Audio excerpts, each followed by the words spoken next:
sentiments. And that takes me back to the Peter Obi issue. Now, like I said earlier, I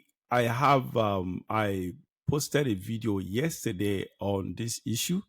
The basic issue was about actually, I think I was about the Labour Party, and but it actually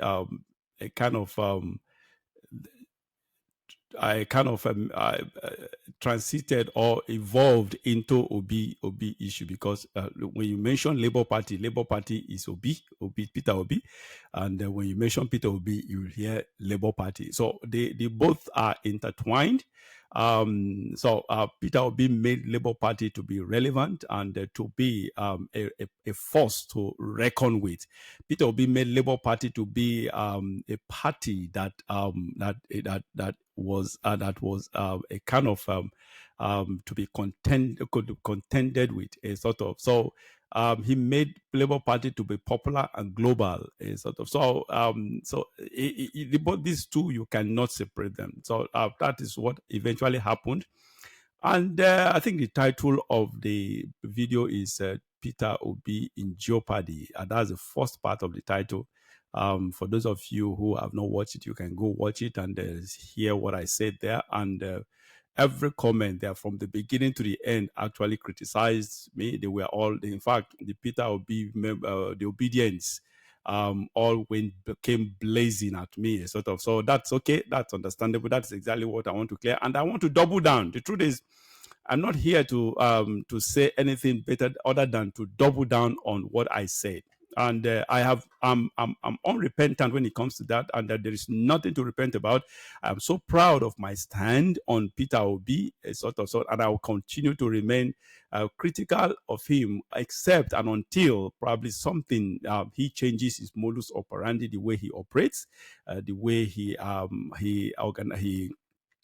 engages in politics, sort of. So the truth is, I am here, like I said earlier, I'm here to double down on that. Now, for those of you, I went through some of the comments. Some people don't, I don't know, we naturally, some Nigerians, sort of some human beings, it's not exclusive of Nigerians, it's just exclusive. Even the US, you see some people, they're so myopic, and so they are so indoctrinated, sort of so brainwashed that they don't even think correctly. They don't even scrutinize statements, don't scrutinize, they don't think objectively, they don't act objectively, they don't speak objectively, they don't react objectively.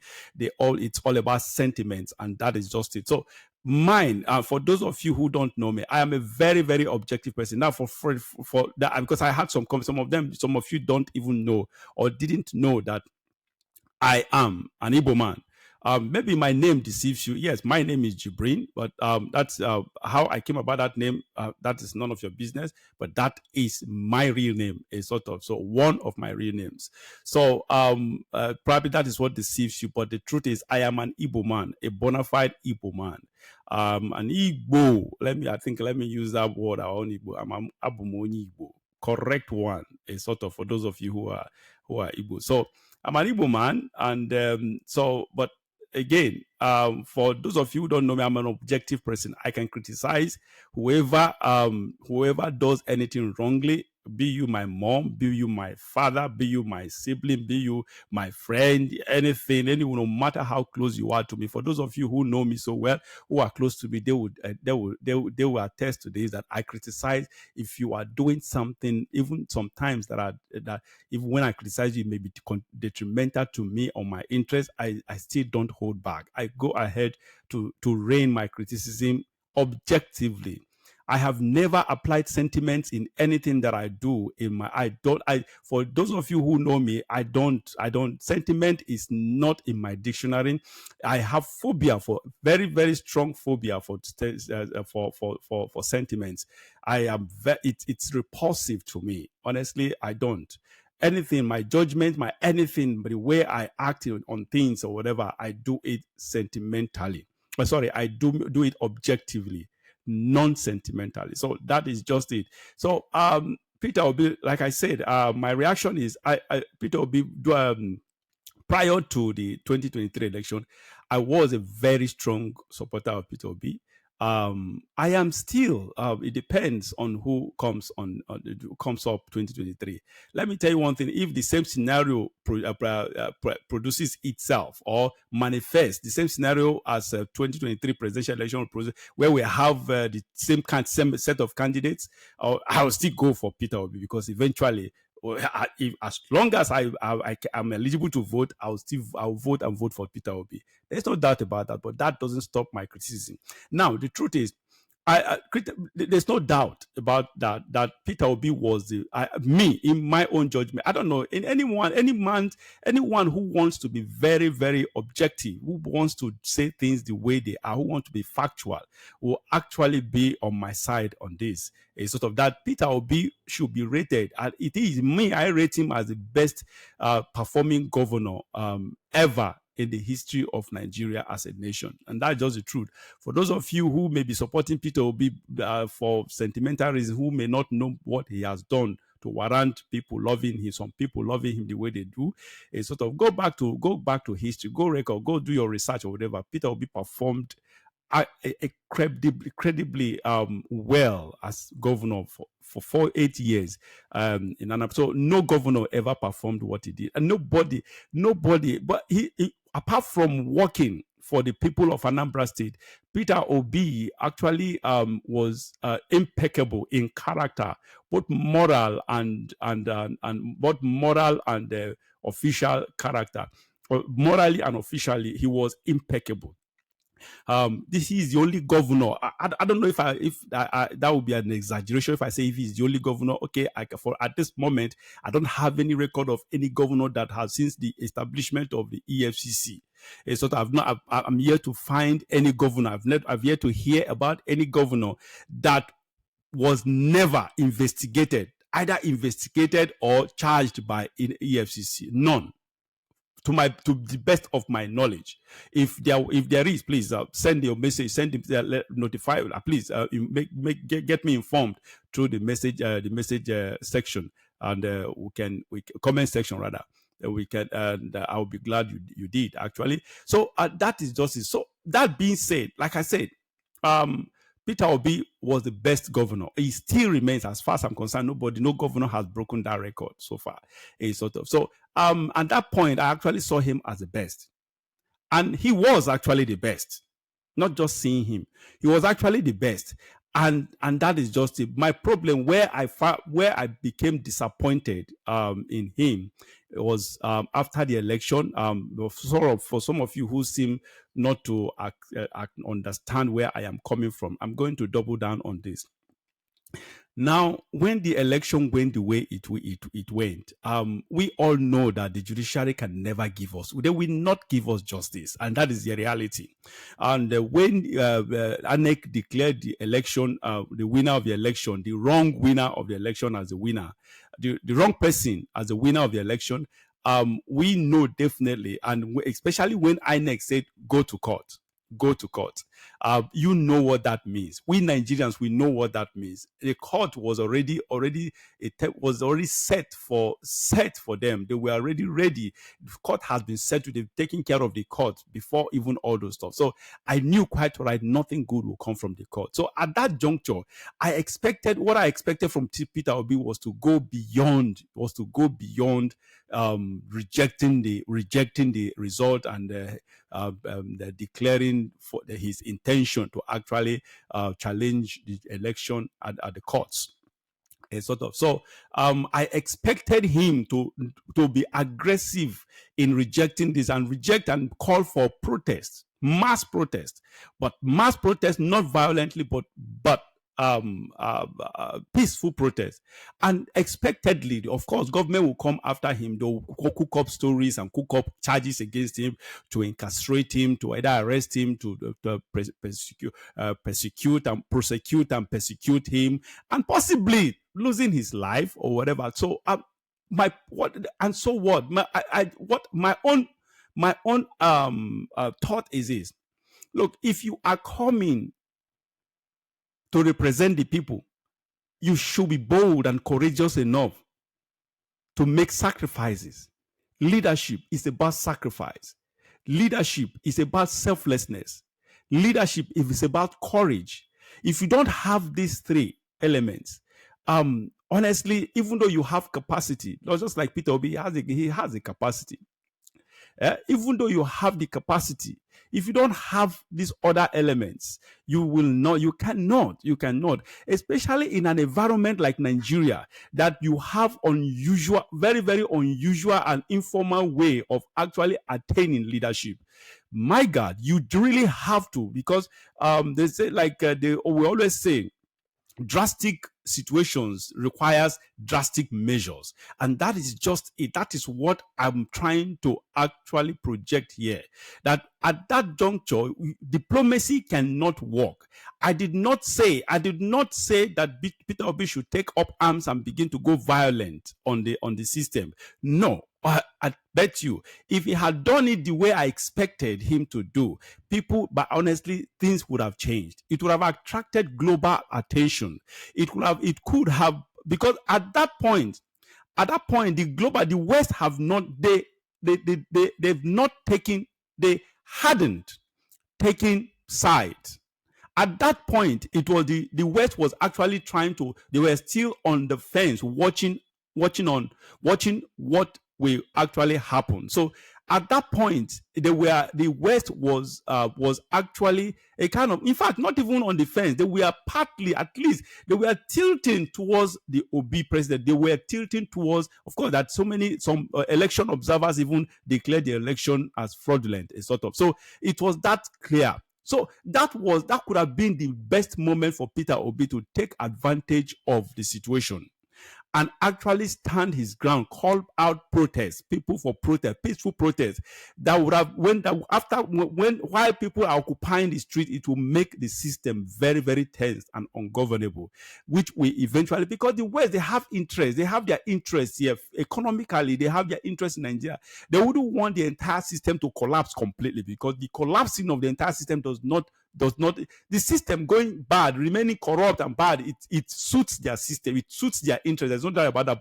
But the system collapsing completely does not favor their interest. So they wouldn't want that total collapse. So at that juncture, they could have intervened and possibly influenced that the election be annulled and probably have another. Somehow, I don't know exactly what could have happened, but what I expected was that absolute total resistance with Peter Obi spearheading it.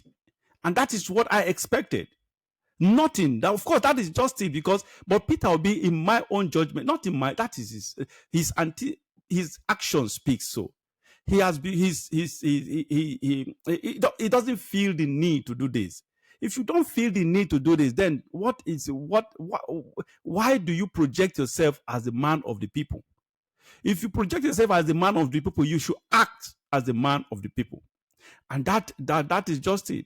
But Peter Obi has not done that. And beyond that, even far after that, again, the way he's a kind of campaign. Of course, he's been campaigning from immediately after the election.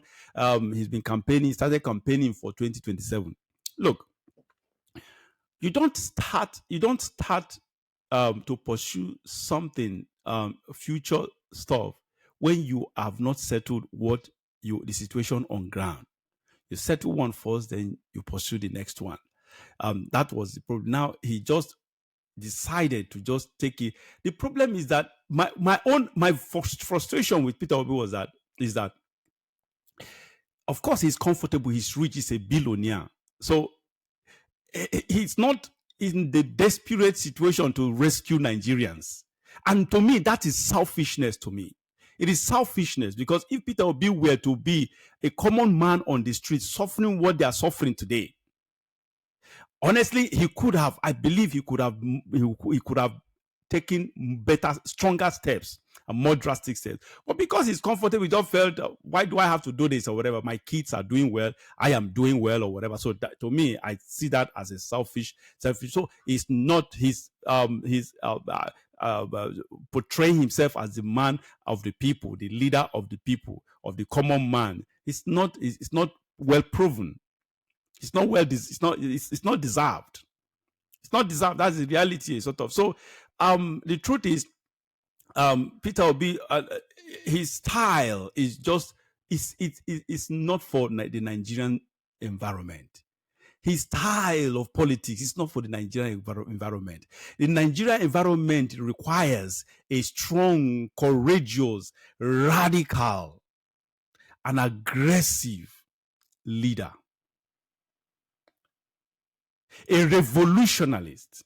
And that is just, he does not actually, he does not have those qualities. And that is just, he may have some governance qualities. There's no doubt the administrative qualities, that's fine. But before the administrative qualities, something will have to take you, I kind of shoot you up to the level of being administrative. But at this point, we need that foundation of a revolutionist, the foundation of a courageous man, the foundation of a fearless man, the foundation of a man who says it the way it, who calls people, who calls the attention of the public to the reality on ground in a very radical way. Not in a look, diplomacy cannot work for Nigeria to grow. For Nigeria to grow, we need to go far beyond democracy, diplomacy. I beg your pardon. And so that is just it. But what is Peter Obi doing? What has he been doing?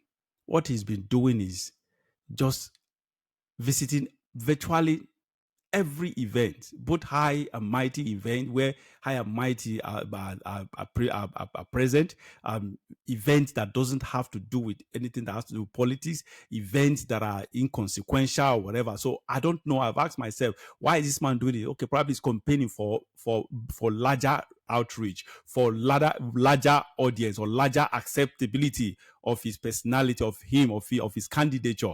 Probably by 2027, come 2027, he's trying to expand his base. He's trying to expand his support or whatever. That is understand, or that is, I think, what he's trying to do. But honestly, in doing so, he has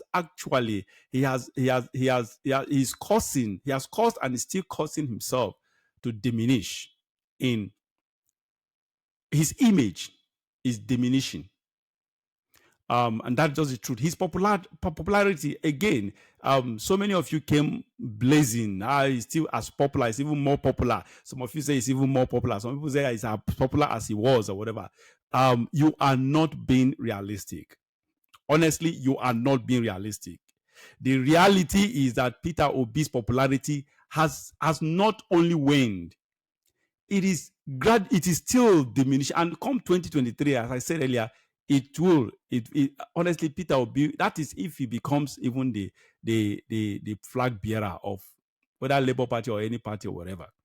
So that is just my point, my dear. Whoever, for those of you who are coming at me with everything, I welcome that.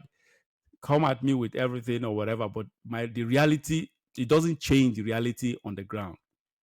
It doesn't change what I have said. It will not change my opinion. And that is it. For those of you who know me, trust me, I am such a person who believes in my conviction, and I stick to my conviction. And that is just it. Some of this obedience, actually, you behave as someone, you behave like someone that is hypnotized or brainwashed or indoctrinated or whatever, because these three elements are the offshoots of lack of common sense. Because when these two elements are prevalent in your person, in you, definitely they will becloud your sense of reasoning, your sense of rationalism, your sense of objectivity, your sense of reality, your sense of pragmatism. And that is just it. You and I are on the same. Those of you who still support Peter Obi, we are not enemies of each other or to each other. We are on the same page. Trust me. I bet you, I crave Peter Obi to succeed. But the problem is that the reality on ground is that now, why I decided to literally going after him was because what happened in 2023 election, the popularity of Peter Obi, such kind of popularity was unprecedented. It was we've never had such kind of followership. A candidate, a presidential candidate that was extremely highly supported, having real organic followership, not paid. But Peter Obi did not bribe people, did not pay people, did not pay supporters.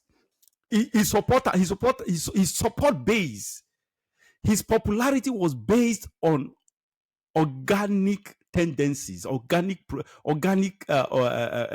activities. Everything about him was organic. That was unprecedented. Nigerians have never, no politician in Nigeria has ever been loved the way Peter Obi was. Was he really loved? It was people, yeah, he was loved. Of course, that was part of it. Love, but people saw the need. They saw a kind of the messianic kind of nature in him at that time as the only option. And they saw him as the outsider, different from that is outside the power brokers, that is outside the elite. A sort of, so that was it. We've never had it that way. And like they always say, opportunity comes but one in life. Even though that may be bogus, that statement may be bogus, there is a significant there's a significant level of genuity or reality of that statement. That's just the truth. For most of us at my age, I've come to realize that honestly, truly, there are opportunities that actually comes just once. You miss it and you miss it. So Nigeria and Nigerians had that opportunity in 2023 through Peter Obi. Peter Obi had the opportunity to actually deliver Nigeria for at least like one of my guests, Barrister Manta, said in my previous show that he never expected him to be a miracle worker, but he expected Peter Obi to come set the ball running, probably lay the foundation for at least where Nigeria can start growing from. And that is the reality. That was what we expected then, a sort of. So the truth is, that trendy environment we had in 2023, unfortunately, I don't even use may. My prediction is it will never. We will not have such again. Such situation, such opportunity comes but once. Peter Obi blew it up. He blew. That is my frustration, because I hate opportunities like that opportunities like that slipping away from our fingers. Nigeria craved and yearned with hunger and thirst for something and someone different, completely different, someone who has the potentials to be completely different, opposite of what Nigeria has been getting all these years. And Peter Obi blew it up in 2023. He blew it up after the election as well. So this is my frustration, because we will never get to that again. And that is why I started advocating again for the military regime, for military to come take over. And that's a topic for another day. I think for those of you who've been following me, I've done this. I've done several shows on this military, giving my reasons why the military regime is better, especially in the Nigerian situation. And that's a topic for another day. That's not for this show. So I hope I have spoken your mind, and if I have not, that's okay. That's understandable. Different strokes for different folks. That is natural. That is natural. That we are all human beings. From different angle, we come from different angle, and that is acceptable. And again, like I said, keep your comments coming, or whatever comment it is. I'm not a deleter. I don't delete comments. The only comment I delete are just excepted comments that has to do with nudity. But if it has nothing to do with nudity, no matter how bad it sounds or whatever, I leave it there. It will remain there, and that's just because I will expect it to come, and that is just, I'll take it. And the ones that need my response, I will respond. If it doesn't require my response, then. And that's just the it will remain there. So I love you all, and that is just please keep following this show, and you'll be glad you did. Don't say because I don't support Peter Obi. Well, I may not support Peter Obi. There are other so many things you will love about this show, and you will love about my opinion. And that is just it. Do not allow sentiments to becloud your sense of reasoning. Thank you very much. Once again, my name is Jibrin, and this is JIBRIN Angle coming to you live on Oweleke TV. And thank you for being with us. See you again next time. God bless you.